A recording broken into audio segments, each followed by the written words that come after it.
Halo, apa kabar semua? Senang sekali saya Rini Ayunitas dapat menjumpai Anda kembali dalam program kesayangan kita, Dokterku, disiarkan langsung dari studio El Sinta TV 94,8 FM Fit Radio Bandung dan 95,7 FM Fit Radio Semarang. Seperti biasa, selama 1 jam ke depan kami akan menyajikan informasi seputar kesehatan Anda.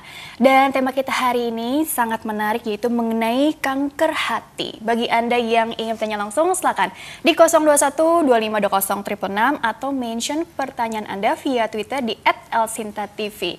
Anda juga bisa mendownload aplikasi El Sinta Mobile di Play Store milik Anda tentunya. Dan hari ini kita kehadiran dengan Dr. Lianda Siregar, SPPD KGEH. Beliau adalah dokter spesialis penyakit dalam, konsultan gastroenterologi hepatologi nih dari Pusat Kanker Nasional Rumah Sakit Kanker Darmais Jakarta. Kita sapa dulu Dr. Lianda yang sudah hadir di samping saya tentunya. Halo Dr. Lianda, apa kabar? Selamat pagi Mbak Rini. Kabarnya bagaimana? Alhamdulillah. Alhamdulillah baik. Kok suaranya jadi tiba-tiba hilang nih. Oke, tapi semangat gitu ya. Biasa kalau pagi ini tadi melewati macet gitu ya segala macam. Tapi dokter, kita hari ini mau mulai bahas seputar kanker hati, begitu ya dok ya.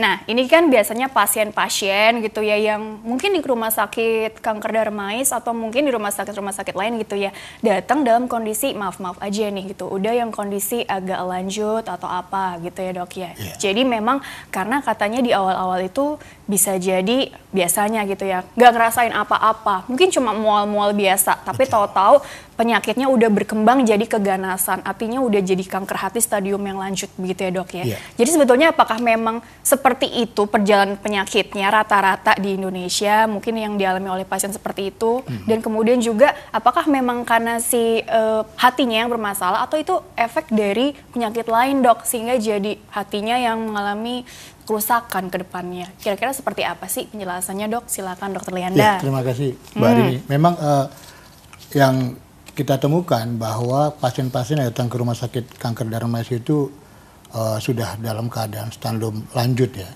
Jadi biasanya pasien mengeluh sudah ada keluhan ya, symptomatically gitu. Ada gejala gitu loh.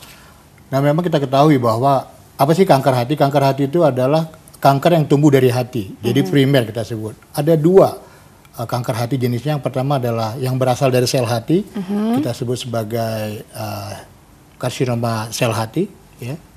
Kemudian yang kedua yang berasal dari saluran empedunya, itu kita sebut sebagai kolangiokarsinoma. Jadi ada jenisnya, ada 2. Ada 2 ya, ada 2. Karsinoma yang dari hepatoseluler, hatinya itu sendiri, sama yang dua-dua dari hati, dari sel hati dan dari saluran empedu ya. Empedu ya dok ya. Empedu.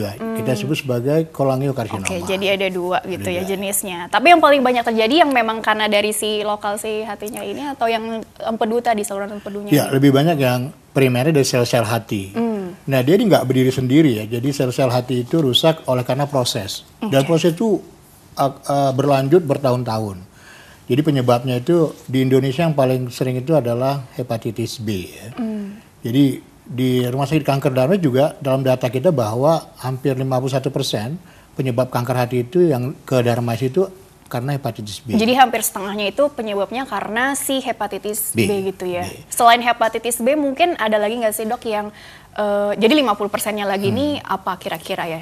Ya, yang kedua yang paling banyak itu adalah hepatitis C ya. Jadi hepatitis B, hepatitis C, kemudian oleh karena lemak. Ya. Lemak apa nih dok? Ya, fatty liver ya, perlemakan hati. Oh jadi pelemakan hati yang di perut begitu ya, kelihatan ya dok ya. Oh jadi bisa karena hepatitis B, hepatitis C, atau fatty liver, perlemakan hati begitu ya dok ya. Jadi kan kalau hepatitis itu kan sebenarnya ada berapa tipe sih? Ada banyak ya dok ya, ada A, B, C, D, E gitu ya dok ya. Cuma yang kira-kira jadi resiko keganasan itu yang B sama C aja gitu ya dok ya. Karena A, D, dan E mungkin penyebabnya lebih ke apa ya dok ya? Oh gini, kalau biasanya yang A itu biasanya dia oleh karena oral fekal ya. Jadi biasanya dia bisa sembuh sempurna, biasa kena pada masa kecil, ya, kemudian dia akan sembuh sempurna. Sedangkan yang B dan D ini berkaitan, ya, tapi jarang kita memeriksakan hepatitis D. Kemudian C, nah itu bukan berdasarkan huruf, tapi berdasarkan penyebab ya. Jadi penyebab misalnya hepatitis B itu karena DNA virus ya, pada C karena RNA virus. Jadi oleh karena itu bukan dari B ke A atau C ke B ya. Kadang-kadang masyarakat memikirkan demikian gitu. Padahal bukan. Jadi ya B ya B, C ya C, ya D ya D, walaupun ada hubungannya D dengan B. Tapi bukan itu masalah. Yang paling penting adalah bagaimana cara kita mengetahui bahwa kita menderita hepatitis ini. Dan itu menular ya dok ya? Iya, menular. Kalau yang tadi fekal oral bisa sembuh sempurna gitu ya dok ya. Terus kemungkinan berkembang ke arah yang kronik tuh enggak ya dok ya? Lebih ke acute ya sifatnya ya. Tapi kalau yang B dan C yang paling banyak terjadi juga barangkali ya dok ya. Yang berkembang jadi keganasan nantinya ya dok ya. Terus juga tadi fatty liver dan kemudian mungkin ada faktor-faktor lain juga kali ya dok ya. Yang artinya memang dia turunan juga genetically atau bagaimana? Iya, jadi banyak juga ya selain ketiga tadi ada alkohol ya. Mungkin di negara-negara maju atau barat di macam di Rusia, Amerika misalnya. Ya, alkohol. Kemudian ada Lifestyle juga penyakit-penyakit tertentu ya yang bikin kronik seperti penyakit metabolisme ya, seperti defisiensi trypsinogen atau penyakit-penyakit lain seperti Wilson disease ya atau hematokromatosis ya, itu juga bisa menyebabkan sirosis kemudian menjadi kanker ya. Tapi yang kita bicarakannya yang umum lah kita dapatkan di negara kita. Dan kita ingat bahwa negara kita ini termasuk prevalensi yang high prevalence untuk hepatitis B ya. Lebih dari 8% kita sebut sebagai high prevalence, termasuk Indonesia. Oleh karena itu kita harus waspada karena kita nggak tahu kalau kita sudah mendapat hepatitis B. Dan perlu kita ketahui bahwa kanker hati yang ada di dunia ini itu merupakan frekuensi yang morbidity-nya sekitar 7-5% ya. 70. Bukan. Dia peringkat kelima. Kemudian menyebabkan kematian itu peringkat ketiga. Sehingga memang tidak ada ya. Kalau kita lihat kan kalau kita lihat di grup-grup gitu ada grup kanker serviks ya, ada grup kanker payudara ya, ada grup kanker yang lain, usus misalnya, kolon. Tapi di kanker hati nggak ada grupnya.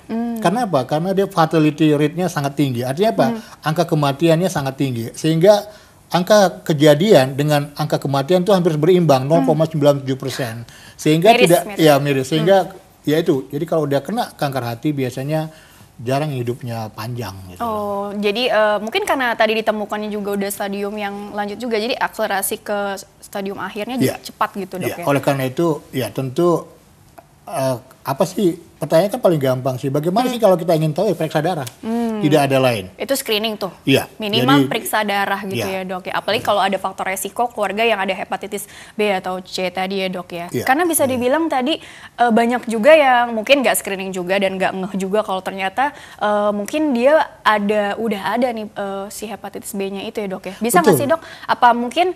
Apakah harus selalu kuning, tapi ada juga kan yang nggak kuning, terus tahu-tahu mungkin keluarnya tadi mual-mual biasa aja, lemes bawaannya, nggak taunya tahu-tahu udah hepatitis yang tingkat berat gitu ya dok ya. Bisa nggak sih kayak gitu Mbak dok? Ini kayaknya udah pernah hepatitis nih, kok ngerti banget.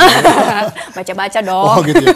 Jadi memang ya pada pasien yang akut itu bisa kuning, muntah ya, buang air kecilnya kuning itu cuma hanya sekitar 10-15%. Jadi 85% itu nggak ketahuan gitu loh. Jadi sehingga kita nggak tahu. Jadi asimptomatik, tidak ada gejala. Sehingga kita kadang-kadang kalau nggak diperiksakan kita nggak tahu bahwa kita menderita hepatitis B. Oleh karena itu paling gampang adalah men-screening, diperiksalah hepatitis B-nya. Nah, mulai usia berapa juga jadi patokan nggak? Walaupun kita kan sudah ya pada usia anak kan sudah ada sekarang vaksinasi ya, pada hepatitis B ya. Tapi kan kita nggak tahu apakah kita kena hepatitis B apa enggak. Oleh karena itu screening sangat penting pada semua orang. Karena ya nggak tahu umur kita kapan ya kan. Nah kita lihat kalau perkembangan daripada hati normal kemudian menjadi kronik, menjadi sirosis ya. Sirosis itu hatinya mengecil. Nah, sirosis ini yang bakal menjadi kanker. Hatinya ini mengecil, mengkerut ya. Ukurannya ya. Dan kalau terjadi ini, hampir 80% kanker-kanker yang hati itu backgroundnya itu adalah karena sirotik. Hanya 20% yang bukan sirosis. Kalau jaringan paru tuh itu maksudnya dok ya? Jadi jaringan paru di hati yang kita sebut sebagai sirosis. Nah itu adalah cikal bakal untuk jadi kanker. Kalau sirosis udah nggak bisa balik lagi seperti normal lagi fungsi sampai sekarang memang sampai sekarang memang Ya tidak ada satupun orang berani mengatakan kalau udah terjadi sirosis Berani. bisa regresi ya, bisa regresi menjadi normal gitu. Kecuali dia belum sampai sirotik. Jadi penyakit hati kronik, kemudian kita obatin, dia bisa revolusi menjadi normal. Tapi kalau udah sirosis menjadi normal, itu regresi namanya. Hampir sampai sekarang tidak ada yang berani mengatakan demikian. Oke, baiklah. Tapi dok, kanker hati ini memang karena perjalanan penyakitnya cukup lama gitu ya dok ya. Ini apakah memang, maaf nih gitu ya, kebanyakan memang dialami oleh usia-usia yang memang paling enggak 30-an lah atau 40-50 ke atas, karena kan mengingat perjalanan penyakit yang cukup panjang, atau kan kita juga sering dengar ada kanker hati pada anak gitu ya dok ya. Memang sih kondisinya mungkin berbeda dengan pasien dewasa ya, penyebabnya juga katanya kalau anak kan kankernya lebih ke bawaan atau turunan atau apa gitu ya, nggak dipengaruhi dengan lifestyle misalnya, benar nggak sih? Betul, gitu? Jadi sebenarnya prevalensi yang paling banyak adalah laki-laki yang menyebabkan kanker hati. Ya. Oh laki-laki tuh? Ya, tetapi itu bisa 2 atau 4:1. Tetapi sebagai pembawa itu adalah wanita.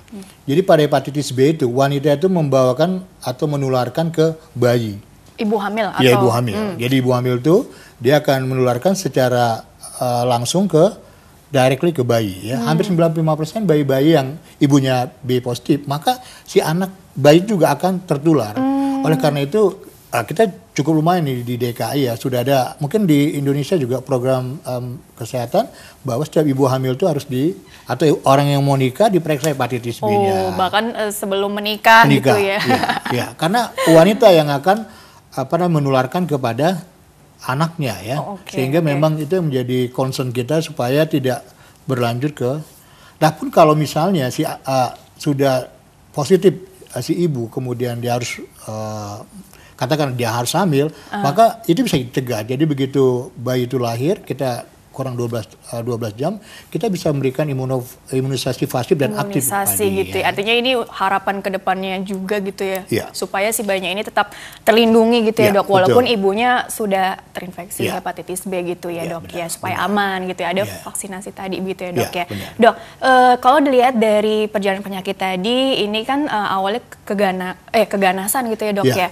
Tapi kan bisa juga kita kenal yang jinak nih gitu ya dok ya. Bisa nggak sih yang dari jinak ini jadi berubah jadi ganas, misalnya kita ditemukan ada masalah apa gitu ya di hati kita gitu, mungkin dilihat dari fungsinya seberapa, ada masalah seperti apa, mungkin seberapa persen, kemudian kira-kira penyakit-penyakit apa aja sih gitu, mungkin selain hepatitis juga yang bisa dibilang bisa juga ke arah keganasan kalau tidak tertangani dengan baik.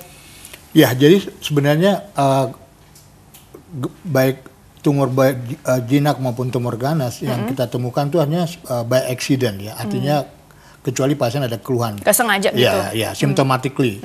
Karena kan banyak sebenarnya orang sakit emah berulang-ulang gitu, padahal bukan sakit emah gitu. Oleh karena itu memang gejala itu sangat sumir gitu. Oleh karena itu kalau pasien dengan penyakit-penyakit yang kronik atau keluhan kronik, tentunya kita harus pikir bahwa ada kemungkinan lain. Nah biasanya yang awal dilakukan adalah ultrasonografi. USG dulu lah ya. ya. Nah dari USG itu kita temukan ada sesuatu di hati, apa tumor ya, apa kistik. Nah dari tumor itu baru kita evaluasi. Nah untuk mendiagnosa apakah ini kanker atau jinak ya, ganas atau jinak, maka untuk deteksi kanker hati itu ada 3 hal.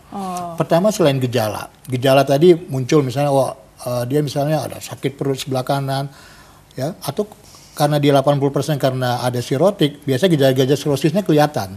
Jadi gejala-gejala sirosis itu misalnya matanya kuning, ya, kemudian tangannya itu seperti tabur, kemudian ada kaput pusatnya bodong, ya, kakinya bengkak, perutnya buncit, atau gejala yang lain, simptom misalnya ada muntah darah, itu ada gejala-gejala sirosisnya. Tapi mungkin dokter ditahan dulu sebentar ya, karena katanya udah mau masuk jeda dulu nih. Nanti dilanjutkan kembali untuk memastikan apakah ini ke arah ganas atau enggak gitu ya dok ya. Baiklah, ditahan dulu sebentar ya. Baiklah pemirsa, jangan kemana-mana, tetaplah bersama kami akan kembali sesaat lagi.